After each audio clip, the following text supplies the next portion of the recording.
ताकि मैं पहले कवि को बुलाऊं। मैं नहीं चाहता था कि ऐसे माहौल में जबकि सब लोगों का ध्यान इधर उधर है और किसी कवि को बुला लूं, क्योंकि वो जो कवि हैं वो हास्य के कवि हैं, उद्भट कवि हैं, और उन्होंने मंचों पे एक युग जिया है। वो पिछले 40-45 वर्षों से कवि सम्मेलन के मंचों को उन्होंने अपना वक्त दिया है, तो आपको कुछ मिनट उनको देने ज़रूर हैं। मेरा इशारा बाबूलाल जी की तरफ है। मैं चाहूँगा बाबूलाल जी आएँ मंच पे कवि पाठ के लिए, और बाबूलाल जी डेंगिया जी के लिए एक बार आप जोरदार तालियां अपने समर्पण की बजाय, अपने श्रद्धा की बजाय। शुक्रिया। आदरणीय चेयर पर बैठे चेयरमैन साहब, भ्रष्टाचार की तरह इधर उधर घूम रहे श्रोताओं, गद्दी पे धरे गद्दी के गद्दारों, आपके चरणों में मेरा प्रणाम। मैं बहुत सीधा साधा कवि हूँ, गांव से निकला हूँ, गांव का कवि हूँ, 5वीं पास कवि हूँ। ये सच बता रहा हूँ साहब। ये जितने कवि हैं विद्वान कवि हैं, कोई डॉक्टर है, कोई हेडमास्टर है, पढ़े लिखे विद्वान हैं, डिग्री प्राप्त करके कर तो कपताई रहे, कोई तीर तो मान नालियों बाका में मैं 5वीं पास कर रहा हूँ। दूसरी बात और बता रहा हूँ, मैं बैठा था चेतना जी की बगल में, शत्रु जी पता नहीं मेरे बारे में क्या क्या कह रहे हैं, मैं हकीकत किसी का उधार नहीं छोड़ता हूँ। इनके घर में जितनी इनकी औकात है उसका मुझको पता है, क्योंकि मैं 40 साल से इसी काम में हूँ। हम कवियों का साहब आना जाना होता है। एक दिन मैं इनके घर पहुँच गया, मुझे पता नहीं था कि इनके घर में गृह युद्ध चल रहा है। एक सप्ताह से इनकी धर्मपत्नी इनसे बात नहीं कर रही थी। मैं अचानक इनके घर पहुँच गया। इन्होंने कहा भाई भरतपुर जिले से बाबूलाल डेंगिया आए, घर बारी बात नहीं करती, अब मेरी इज्जत कैसे रहे। मैं साहब इनके घर पहुंचा, इन्होंने मेरा सम्मान किया।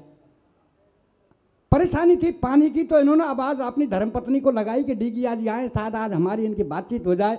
अरे वो बाबूलाल डेंगिया आए, जरा इनको पानी लाना। तो घरवाली गुस्से में थी, वो बोली बोल पानी बू रखो घड़ा में। अरे बोल घड़ा कहाँ है, बुद्धि से काम ले आओ। अरे बोल घड़ा कहाँ है, क्या रसोईया में। अरे बोल रसोईया कहाँ है, क्या घर में। अरे बोल घर कहाँ है, क्या गांव में। अरे बोल गांव कहाँ है, क्या पंचायत में। बोल पंचायत कहाँ है, क्या तहसील में। बोल तहसील कहाँ है, क्या जिले में। अरे बोले जिलो कहाँ है, क्या प्रांत में। बोल प्रांत कहाँ है, क्या भारत में। बोल भारत कहाँ है, क्या एशिया में। अरे बोले एशिया कहाँ है, क्या संसार में। बोल संसार कहाँ है, क्या पानी में। बोल पानी कहाँ है, क्या बूढ़े क्यों घड़ा में लादर पे बाद है। ये साहब की औक है। बहुत वाह, मैं इसकी आवाज भी बढ़ा दो थोड़ी। कह रहा हूँ बिल्कुल सीधा साधा कवि हूँ। ये सब कवि पढ़े लिखे हैं। आज सुबह जब मैं मेरे घर से चला तो मेरी धर्मपत्नी ने कहा कहाँ जा रहे हो। मैंने कहा मैं उत्तर प्रदेश जा रहा हूँ। बोल ठीक है चले जाना, थोड़ा सा डिनर कर जाना। अरे मैंने कहा पगली डिनर तो शाम के भोजन को कहते हैं। घरवाली बोली शाम को इधर या तो है ही, और खासकर आपके लिए रखा है। मैंने कहा क्यों। बोल रात इसमें कुत्ता मुँह देगा, मुझे फेंकना पड़ता है, इसलिए आप डिनर ही कर जाओ। भाई साहब मैं वेयर बस अड्डे पर आया, कंडक्टर बुरी तरह चिल्ला रहा, बाबा कहाँ जाएगा, बाबा कहाँ जाएगा। मैंने गुस्से में कह दिया स्वर्ग जाऊंगा, ले चलेगा क्या। ड्राइवर बोलो बोल बाबा आ मेरे पहिया के नीचे, तो आज ही स्वर्ग पहुंचा दूँ। मैंने कहा ड्राइवर तेरे 64 दांतों को तोड़ दूंगा। कंडक्टर बोलो बुड्ढे क्यों झूठ बोलता है, कहाँ है इसके 64 दांत। मैंने कहा मुझे पता है, बीच में तू भी तो बोलेगा, तो 32 तेरे और 32 इसके। मुझे पता नहीं था साहब से। हमारे भाई साहब शत्रु जी उसी बस में बैठे थे। भाई साहब मैं बस में चढ़ा, पैर से विकलांग था, मैंने अनजान थे जब तक। मैंने कहा भाई साहब हमें बैठ जाने। मेरे से बोले बाबा आगे जा। एक से कहा मैं भाई साहब हमें बैठ जा। बोले बाबा पीछे जा। भाई साहब आगे जा पीछे जा। 15 मिनट तक किसी ने मुझे बैठने को जगह नहीं दी। ड्राइवर बहुत अच्छा था, जाने कब से मेरे को देख रहा और बोले बाबा क्यों होते हो परेशान, आओ मेरा बोनट खाली है, मैं बोनट पर बैठ जाओ। भाई साहब मैं ड्राइवर के पास बोनट पर बैठ गया। 5 किलोमीटर बस चली, रुकी। कारोई पैंट, कारी बुरसट, कारी चश्मा, देखने में सचमुच ऐसी लग रही थी करिश्मा। भाई साहब बस में चढ़ी, 1 मिनट खड़ी हुई। शत्रु जी बोले मैडम आप कब तक खड़ी होगी। लो मैं खड़ा होता हूँ, आप बैठ जाओ। बोले नहीं नहीं आप तो बैठे रहिए। भाई साहब सच बताऊं वो किसी के पास नहीं बैठी और धीरे धीरे आके मेरे पास बोनट पर बैठ गई। ये सब किस्मत के खेल होता है शत्रु जी। चेतना जी मेरी किस्मत के खेल था जो मेरे पास बैठी। आप तो अपने नसीबों को फोरो क्या रखा है। अब आपको देख कर लग रहा है आप साहब बता बस शक्तियां कहाँ नष्ट हुई है। मुसाफर बस अड्डे पर आया भाई साहब, एक भिखारी आया मेरे से, बोला बाबूजी बाबूजी। मैंने बोल क्या बात है? बोल 2 रुपए दे दो। मैंने क्या करेगा? बोल चाय पीऊंगा। अरे मेरी कम्मा का चाय 2 रुपए की आती है, चाय तो 5 रुपए की आती है, अगर लेता तो मेरे से 5 रुपए मांगता। भाई साहब भिखारी का जवाब देखिए, भिखारी हाथ जोड़ के मेरे से बोला बाबूजी जाकी जैसी हैसियत हुए हम बापे ऐसे ही पैसा मांगे। बहुत अच्छा। मैंने कहा भैया ठीक है, मेरी हैसियत ऐसी है। तो शत्रु जी मेरे बगल में थे, मैंने भिखारी से कहा भाई साहब इनसे ले। तो शत्रु जी को भिखारी ने ऊपर देखा नीचे देखा और फिर हाथ जोड़ के मेरे से बोला बाबूजी। मैंने के बोल क्या बात है? बोले ये खुदा ही भिखारी सो लग रहा है, हमको कहा देगो। भाई साहब भरतपुर बस अड्डे पाया, एक भिखारी और मिला मेरे से, बाबूजी बाबूजी। मैंने बोल क्या बात है? बोल 10 रुपए दे दो। मैंने क्या करेगा? बोल चाय पीऊंगा। अरे मैंने कि चाय 10 रुपए की आती है, चाय तो 5 रुपए की आती है, अगर मांगता तो मेरे से 5 रुपए मांगता। भाई साहब भिखारी का जवाब देखिए, भिखारी बोला बाबूजी 5 रुपए की मैं पीऊंगा, 5 रुपए की मेरी प्रेम का तो पिएगी। अरे मैंने कि तू भिखारी होकर के प्रेम का रखता है? बोले भाई के चक्कर में तो भिखारी बनो ने, तेरी तरह मैं मेलन में ही रह रहा हूँ। और भाई साहब जब मथुरा में आया तो एक बच्चा दौड़ता हुआ आया और मेरे से बोला अंकल अंकल। मैंने कहा हाँ बेटा बोल। पीछे से 2 आंटी आवाज़ लगा रही हैं। भाई साहब पीछे मुड़ के देखा तो सच में 2 औरतें मेरे पीछे पीछे दौड़ी। यार मैं खड़ा हो गया, मेरे से आकर बोली बाबा तेरा फोटो दे जा। अब आप सोचिए मेरा फोटो औरत मांगे। आखिर मैंने कहा बेटा तुम मेरा फोटो ले जाकर क्या करेंगे? बोल बाबा रात को हमारे बच्चे रोते हैं, तेरा फोटो दिखाएंगे, रो मतों नहीं हुआ। और भाई साहब जब मैं ठीक आपके यहाँ बाजने में आया तो मुझे किसी ने नज़र उठा करके नहीं देखा, एक डॉक्टर साहब ने जरूर देखा। और डॉक्टर साहब बोले भाई साहब कहाँ के हो? मैंने कहा राजस्थान का। कहाँ जा रहे हो? मैंने कहा साहब मैं यहाँ कब सम्मेलन में आया हूँ, आप कभी हो? मैंने कहा बोला आप कैसे कभी हो, आप तो बीमार हैं। मैं डॉक्टर साहब मैं बीमार नहीं हूँ। बोलो मैं डॉक्टर हूँ मेरा विश्वास करो। अरे मैं डॉक्टर साहब मैं बीमार। अरे बोल मैं डॉक्टर हूँ मेरा विश्वास करो, आप में खून नहीं है, आप खून चेक करा लो। मैं डॉक्टर साहब जब खून ही ना है तो चेक क्या कराऊँ? अरे वो ब्लड प्रेशर चेक करा लो। मैं डॉक्टर साहब जब ब्लड ही नहीं है तो प्रेशर कहाँ से होगा?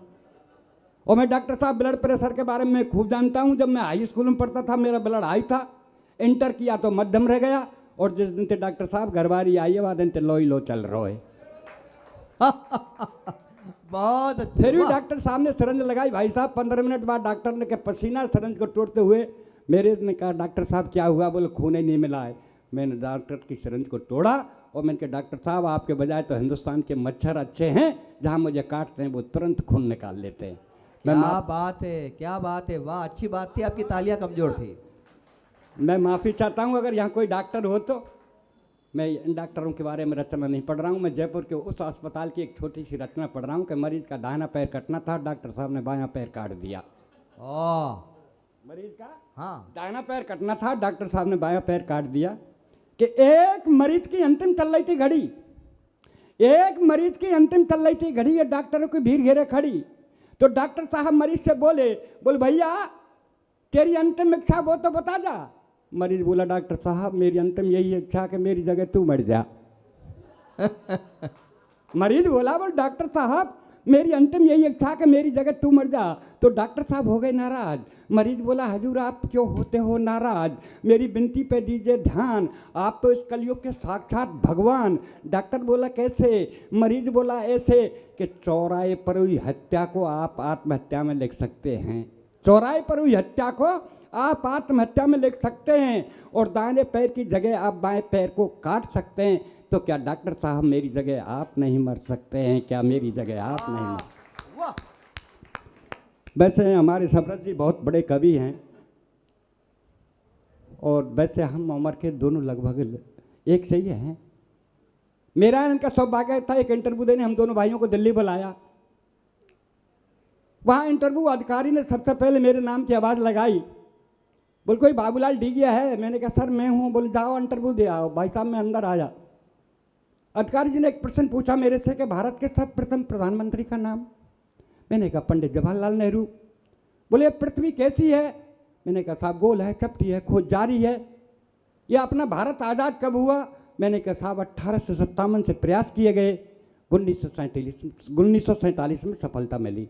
बोल ठीक है बेटा तू नौकरी लायक योग्य है। मैं बाहर आया, सबरत जी बोले बोल डिगिया जी क्या क्या? मैं जल्दी में प्रश्नों का उत्तर बताया। मैं पहले का नाम है प्रधानमंत्री पंडित जवाहरलाल नेहरू, दूसरे का गोल है चपटी है खोज जारी है, और तीसरे का उत्तर है 1857 से प्रयास किए गए, 1947 में सफलता मिली। मैं बाहर आया साहब, सबरत जी को आवाज़ मिली कि भाई सबरत मुर्सानी है। बोल जी हाँ। बोल इंटरव्यू दिया। ये अंदर गए, वहाँ अधिकारी ने प्रश्न ही बदल दिए। बोल भाई साहब आपका नाम? ये बोले पंडित जवाहरलाल नेहरू।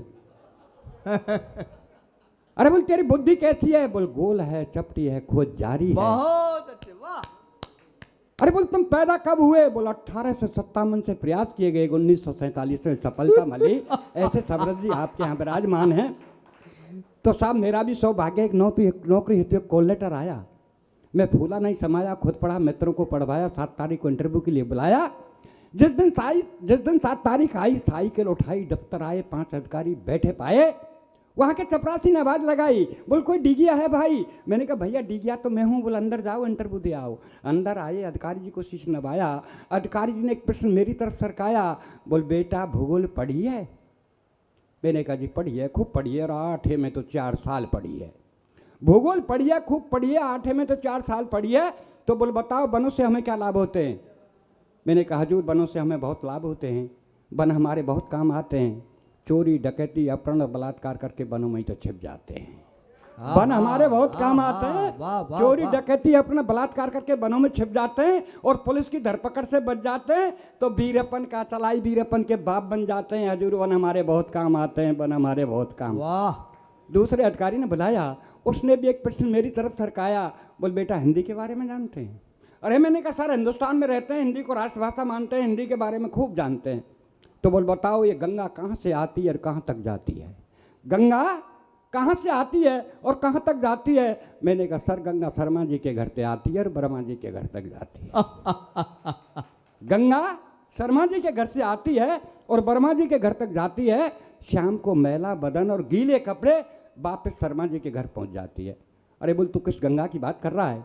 मैं उस गंगा की बात कर रहा हूँ जो हिमालय पर्वत से निकल बंगाल की खाड़ी में गिरती है, दिन भर पापियों का पाप धोती है। मैंने कहा हाँ हजूर वो गंगा पापियों का पाप धोती होगी, पर ये गंगा जब सुबह सुबह शर्मा जी के घर से वर्मा जी के घर तक आती है तो दिन भर झूठे बर्तन और मैले कपड़े इस पेट की खातिर धोती है।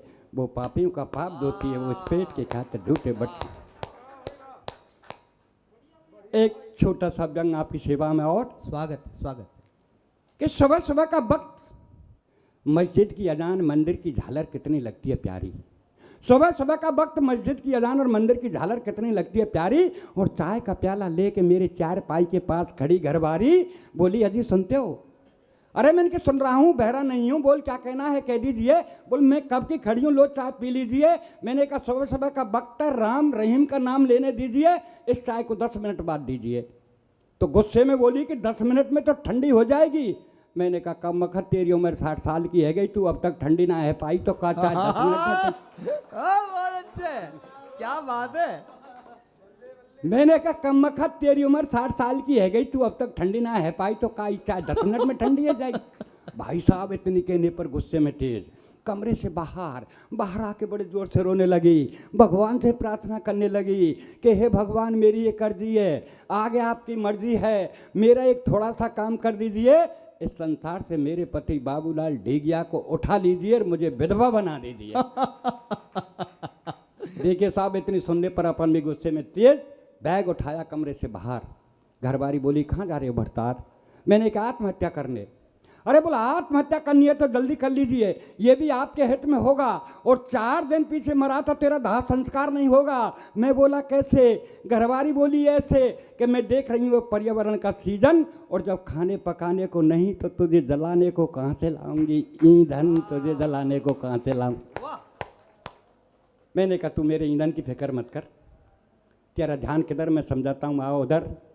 ठीक मेरे मरने के बाद शमशान घाट जाना और 5 हीटर रख के चली आना, बेटे को समझाना बेटे जाना बटन दबाना और पापा को जला के घर चले आना। बोल ठीक है तेरे मरने के बाद शमशान घाट जाऊंगी, 5 हीटर रख के आऊंगी, बेटे को समझाऊंगी, बेटा जाएगा बटन दबाएगा और तुझे जला के घर चला आएगा। पर तू एक बात बता, जलने के बाद पता नहीं स्वर्ग या नरक जाएगा, पर इस महंगाई में जो 5-5 हीटरों का बिल आएगा उसे का तेरा बाप चुकाएगा, उसे का तेरा बाप। क्या बात।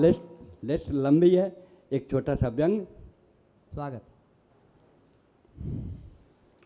देखो साहब, एक कब सम्मेलन सुनने मेरी धर्मपत्नी आई और हमारे अज्ञात जी ने भारत महान के ऊपर रचना सुनाई।